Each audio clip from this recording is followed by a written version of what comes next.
Bismillahirrahmanirrahim. Assalamualaikum warahmatullahi wabarakatuh. Bismillahirrahmanirrahim. Alhamdulillahirabbil alamin wassalatu wassalamu ala asyrafil anbiya'i wal mursalin sayyidina wa habibina wa maulana Muhammadin. Rabbi shrah li sadri wa yassir li amri wahlul 'uqdatam min lisani yafqahu qawli, amma ba'du. Para pendengar Radio Ar-Risalah FM yang berbahagia, marilah pertama-tama kita panjatkan puji syukur atas semua nikmat yang telah diberikan oleh Allah Subhanahu wa taala, sehingga kita semua pada pagi hari ini bisa merasakan kenikmatan, nikmat sehat walafiat, nikmat iman dalam keadaan berbahagia. Salawat serta salam semoga tetap tercurahkan kepada baginda Nabi Agung Muhammad SAW, satu-satunya Nabi yang akan memberikan syafaat yang kita harapkan, syafaat beliau kelak di hari kiamat. Semoga kita semua mendapatkan syafaat beliau, amin Allahumma amin. Para pendengar Ar-Risalah yang berbahagia,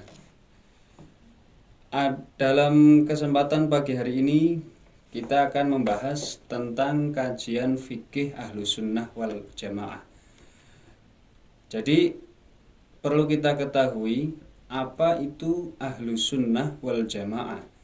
Ahlus Sunnah wal Jamaah diambil dari dua kata, yakni Ahlus Sunnah wal Jamaah. Ahlus Sunnah wal Jamaah diambil dari tiga kata, yakni Ahlu, Sunnah, dan lafadz al-Jamaah. Ahlu sendiri bermakna keluarga. As-Sunnah itu bermakna setiap tindakan, ucapan, dan perbuatan Rasulullah.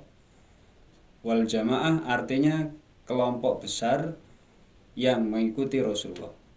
Sehingga bisa kita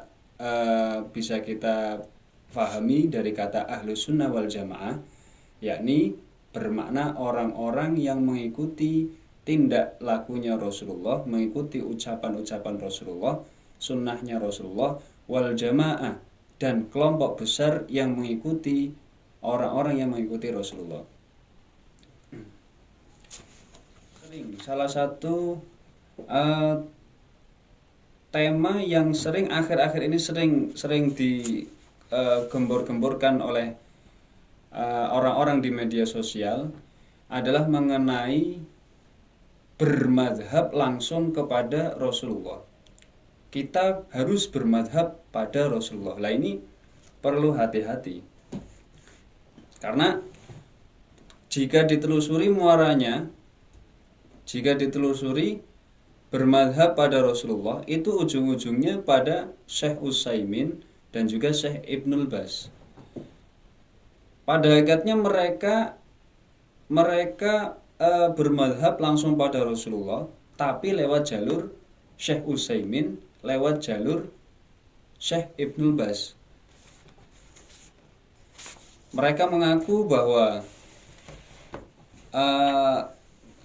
tingkah laku mereka itu langsung pada Rasulullah, tapi sebenarnya sama seperti kita bermadhab, di mana kita mempunyai mengikuti salah satu dari 4 madhab, yakni madhab Imam Syafi'i, madhab Imam Abu Hanifah, madhab Imam Malik, dan madhab Imam Ahmad. Pada zaman Rasulullah sebenarnya madhab itu belum ada. Madhab, kata madhab sendiri, istilah madhab, bermadhab itu belum ada, karena waktu Rasulullah masih hidup, setiap permasalahan selalu rujukannya pada Rasulullah. Rujukannya pada Rasulullah, dan yang menyelesaikan hanya satu orang, yakni Rasulullah SAW. Kemudian pada era sahabat, setiap permasalahan belum terlalu banyak. Jadi beribadah ketika waktu sahabat cukup dengan melihat perilaku sahabat. Nah, kemudian dari tabi'in permasalahan semakin banyak, maka ada banyak hal yang tidak ditemukan ketika pada zaman Rasulullah. Nah, dari situlah para ulama, para tabi'in dan para murid-murid sahabat kemudian melakukan ijtihad, melakukan sebuah upaya untuk menyelesaikan dan mengkiaskan permasalahan-permasalahan yang waktu itu terjadi dengan ijtihad mereka. Di mana Rasulullah pernah bersabda, "Man ijtahada fa asaba falahu ajroni wa man ijtahada fa akhta'a falahu ajrun wahidun." Barang siapa melakukan ijtihad maka kemudian dia menemukan kebenaran dalam ijtihadnya, dia akan mendapatkan 2 pahala. Dan barang siapa ijtihad kemudian salah dalam ijtihadnya, maka dia akan mendapatkan 1 pahala. Tidak semua orang itu bisa melakukan ijtihad. Hanya orang-orang khusus saja dan mempunyai kapasitas-kapasitas tertentu saja yang memenuhi keilmuan, memenuhi kemampuan untuk mengkaji dalil secara langsung dari Al-Quran dan hadis. Tidak semuanya. Karena kalau secara logika semua orang berijtihad pada Al-Quran dan hadis, langsung mengambil hukum dari Al-Quran dan hadis, nggak akan bisa, karena kapasitas setiap orang itu berbeda. Maka dari itu orang yang tidak mampu untuk melakukan ijtihad harus bertanya pada orang yang bisa untuk beristihad, sebagaimana firman Allah dalam Al-Qur'an surat An-Nahl ayat 34, qala Allah Ta'ala fas'alu ahla dzikri in kuntum la ta'lamun. Maka tanyalah pada orang-orang yang mampu beristihad, ahla dzikri, orang-orang yang ahli zikir. Ahli zikir di sini ditafsiri oleh ulama sebagai para ulama, ditafsiri oleh ahli tafsir sebagai ulama yang mampu beristihad, mujtahid. Fas'alu ahla dzikri in kuntum la ta'lamun. Tanyalah ahli zikir ketika kalian semua tidak mengetahui. Wa qala ta'ala, kemudian Allah Ta'ala berfirman, wa ja'alna minhum a'immatan yahduna bi amrina lamma sabaru wa kanu bi ayatina yuqinun. Kami jadikan dari kelompok-kelompok Bani Israel, ayat-ayat ini ayat mengenai turunnya tentang Bani Israel, tapi juga berlaku untuk umat mukmin. Jadi kami jadikan umat itu sebagai pemimpin-pemimpin yang menunjukkan kebenaran. Yahduna bi amrima lamma sabaru wa kanu bi ayatina yuqinun. Dan mereka terhadap ayat-ayatku adalah orang-orang yang berkeyakinan, yang meyakini terhadap ayat-ayatku. Kemudian karena banyak orang yang ijtihad ketika zaman tabi'in, tabi'in, banyak orang yang mampu, sebenarnya banyak yang mampu untuk melakukan ijtihad. Ulama-ulama pada waktu itu masih sangat banyak. Lah, hanya saja dari banyaknya orang yang berijtihad waktu itu, hanya 4 saja yang bertahan dan pembukuannya itu sempurna. Artinya yang dikodifikasikan dengan baik hanya 4 mazhab, yakni mazhabnya Imam Malik, Imam Ahmad, dan Imam Ibnu Hanbal. Imam Abu Hanifah, Imam Syafi'i, Imam Malik, dan Imam Ahmad bin Hanbal.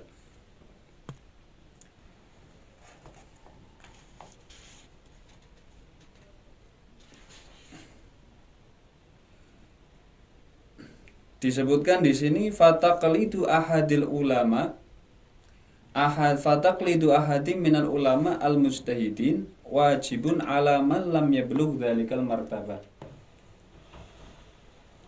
Taklid pada salah satu ulama yang ahli ijtihad itu hukumnya wajib ala man lam yablugh dzalikal martabah, bagi orang-orang yang tidak sampai pada derajat tersebut, derajat sebagai mujtahid. Wa qala Syekh Al-Munawi fi Syarhil Jami' wa ala ghairil mujtahid ay yuqallida madhhaban muayyanan. Imam Al-Munawi, pengarang kitab Faidul Qadir, syarah kitab hadis Jami'us Shaghir, mengatakan wa ala ghairil mujtahid ay yuqallida madhhaban muayyanan. Untuk orang yang tidak ahli ijtihad, maka harus taklid pada salah satu madhab dari salah satu empat ini. Muayyanan.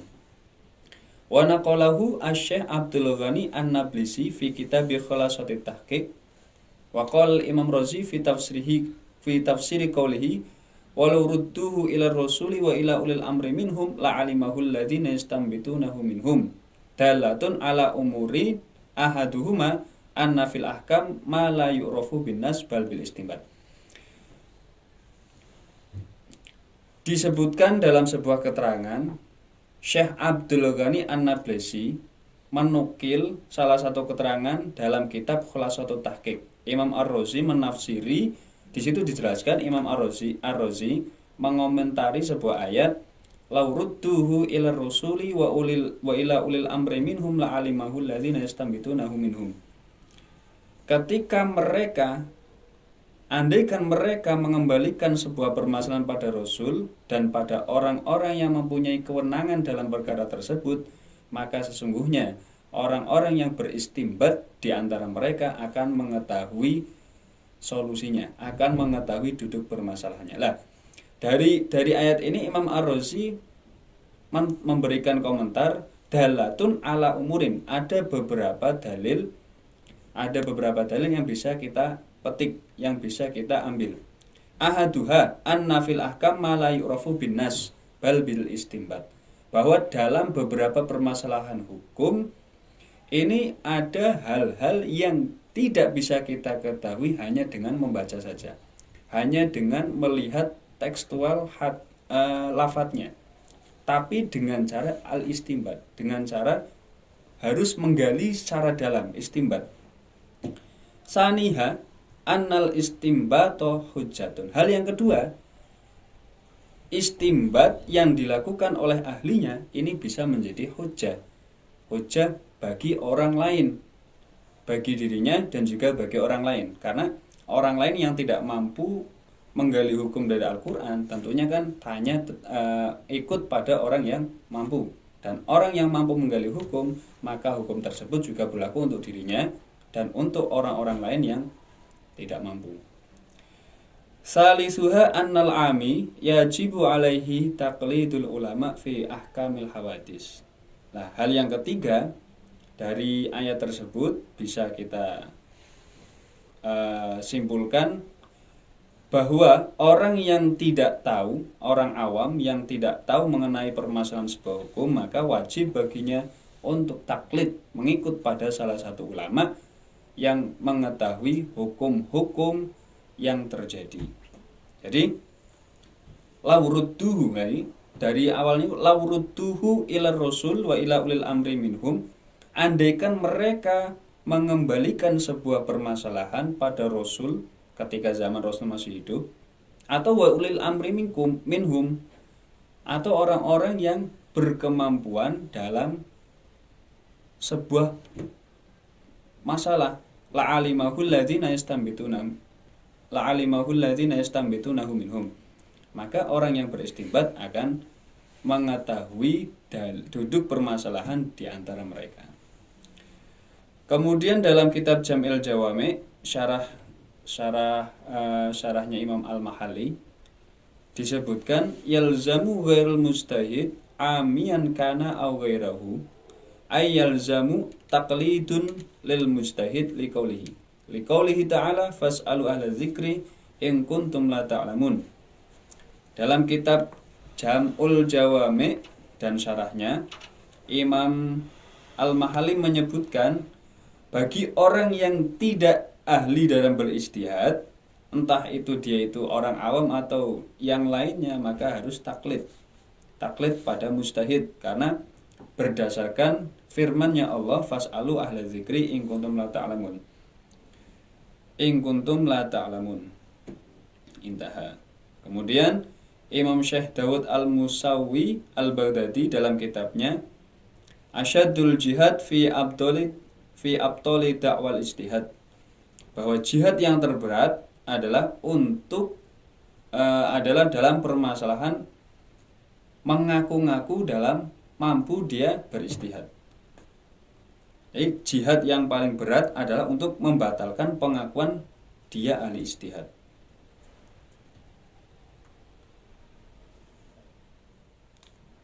Maka sudah selayaknya, sudah seharusnya bagi kita untuk mengikut pada ulama, pada orang-orang yang ahli ijtihad. Hadratus Syekh Hasyim Asy'ari Jombang, beliau pernah memberikan sebuah pernyataan, "I'lam anna fil akhdhi bihadzil mazahibil arba'ah maslahatan 'azimatan." Ketahuilah bahwa berpedoman pada salah satu dari 4 mazhab itu ada maslahat yang sangat besar sekali. Wa fil i'radi anha kulluha mafsadatan kabiratan. Dan dalam berpaling dari 4 mazhab itu, artinya dia tidak mau untuk bermadhab, maka sungguh terdapat sebuah kerusakan yang sangat besar. Nahnu nubayyinu dzalika min wujuhin. Nah, akan kami, kata beliau, kata pengarang musannaf kitab Manaqib ini, nahnu nubayyinu dzalika min wujuhin, akan kami jelaskan mengenai mafsadah yang sangat besar itu dari beberapa sudut pandang.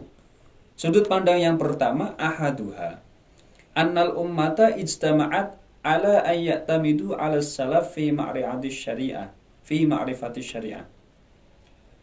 Umat muslim dari zaman ulama salaf itu berkumpul dan sepakat dari zaman dulu sampai zaman sekarang, kaum muslim sepakat untuk berpegang teguh atas apa yang dilakukan dan apa yang menjadi pendapatnya ulama salafus saleh dalam mengetahui dan menggali hukum-hukum syariat. Fattabi'una i'tamadu fi dzalika 'ala sahabah. Maka para tabi'in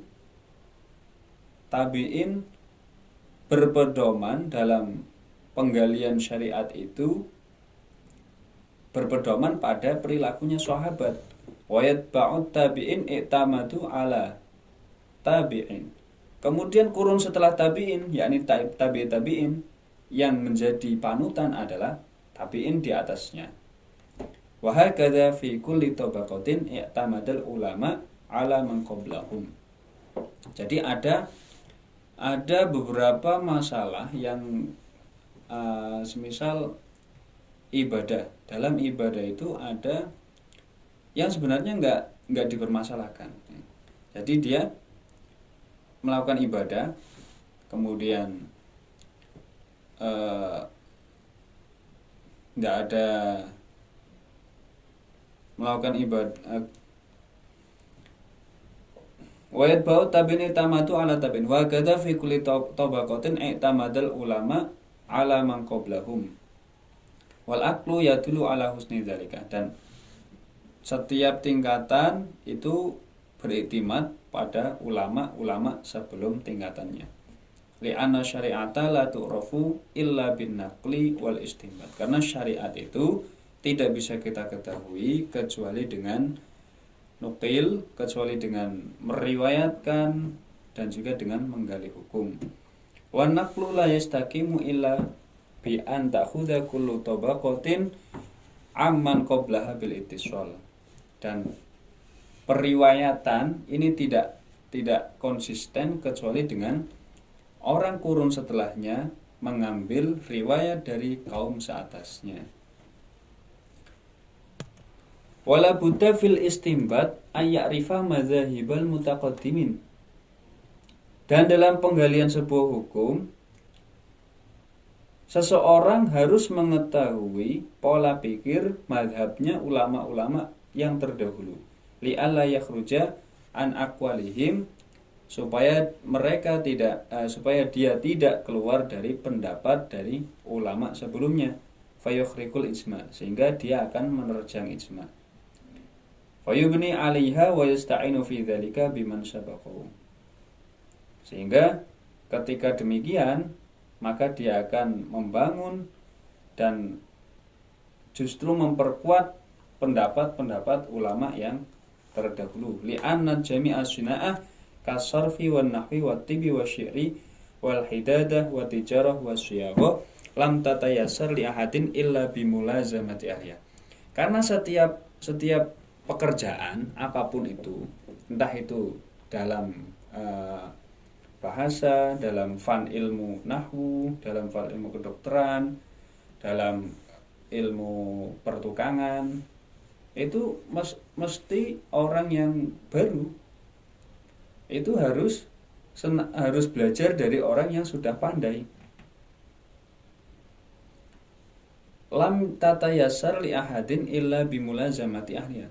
Tidak mudah bagi seseorang untuk langsung bisa pandai, tapi kecuali dengan senantiasa menyertai orang yang sudah pandai. Orang yang tukang besi, dia tidak mungkin langsung pandai besi, tapi dia dia harus bareng dan belajar dari yang sudah ahli dulu, baru kemudian lama kelamaan akan menjadi ahli. Wa ghairu dzalika nadirun ba'idun lam yaqa. Dan jika tidak demikian langsung bisa, ini sangat jarang sekali ditemukan. Wa in kana jaizan fil aqli, meskipun secara hukum nalar bisa terjadi. Wa idza ta'ayyana al-i'timadu ala qawli salaf fala budda min an takuna aqawiluhum allati yu'tamadu 'alaiha marwiyatan bil isnad as-sahih. Kemudian ketika berpedoman pada salah satu dari pendapat-pendapatnya ulama salaf, maka haruslah pendapat itu pendapat yang bisa dipertanggungjawabkan, yang sahih isnadnya, yang jelas kaidahnya, tidak sembarangan, dan tercantum dalam kitab-kitab yang sudah dibukukan.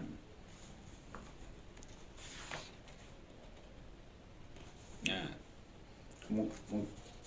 itu dari beberapa poin pertama dari mengapa seseorang itu harus taklid pada orang yang sudah mampu untuk ijtihad. Poin yang kedua, kenapa dalam taklid itu sangat penting dan mempunyai maslahat yang besar, dan ketika seseorang tidak bermadhab akan timbul mafsadah yang besar pula. Poin yang kedua adalah karena Rasulullah Shallallahu Alaihi Wasallam pernah bersabda, ittabi'u as-sawadil a'zam, ikutlah pada kelompok yang terbesar. Wala man darasat al-madzahib al-hiqqah ila hadhil arba'ah kana ittiba'uha ittiba'an lis-sawadil a'zam. Rasulullah bersabda, ikutlah pada kelompok yang terbesar. As-sawad al-a'zam, pada kelompok yang terbesar. Lah, dari dulu sampai sekarang mayoritas kaum muslimin sawadul a'zam, mayoritas orang muslim itu mereka itu bermadhab. Maka dengan kita mengikuti kelompok mayoritas ini, yakni dengan bermadhab, maka kita mengikuti perintahnya Rasulullah, ittabi'u as-sawadul a'zam. Karena dari dulu kaum muslim mayoritas itu bermadhab dari salah satu 4 madhab. Wal khuruj anha khurujan min sawadil a'zam. Dan ketika kita keluar dari salah satu madhab, tidak bermadhab dan dengan salah satunya, berarti kita tidak mengikuti kelompok yang terbesar, sawad al-a'zam. Dan ketika kita tidak mengikuti kelompok terbesar, maka kita tidak mengikuti perintah Rasulullah. Wasalisuha, poin yang ketiga, anna zamana lamma tola wa ba'uda al-ahdu wa doya'at al-amanah lam yajuz ayyuk tamada ala aqwalil ulama isu minal qudah wal jawarah wal muftinin at-tabi'in li ahwaihim. Poin yang ketiga, karena waktu masa demi masa semakin lama semakin amanah kepercayaan itu semakin pudar, kepercayaan semakin sulit, maka tidaklah boleh kita hanya taklid pada salah satu ulama. Maksudnya karena banyak ulama-ulama yang semakin kesini hanya kepentingan duniawi, mementingkan kepentingan pribadi mereka, maka syaratnya ketika kita mengikuti salah satu ulama, kita harus tahu bahwa orang ulama tersebut adalah yang punya kompeten, punya kapasitas. Hatta yang sibu ma yaquluna ila ba'di man ishtahara minas salaf. Dan mayoritas pendapat-pendapatnya ini tidak bertentangan dengan pendapat-pendapat ulama salaf. Ulama salaf bisidqi wad diyanah wal amanah imma shorihan au dilalatan. Di mana ulama salaf itu kita kenal, kita masyhur dengan sifat kepercayaan mereka dan sifat kuatnya agama mereka, sifat amanah mereka. Maka dari itu di zaman yang akhir yang seperti ini, yang zaman yang sulit seperti ini, maka alangkah baiknya, alangkah beruntungnya bagi mereka yang senantiasa mengikuti petunjuk-petunjuk para ulama. Mungkin sekian dari kami. Assalamualaikum warahmatullahi wabarakatuh.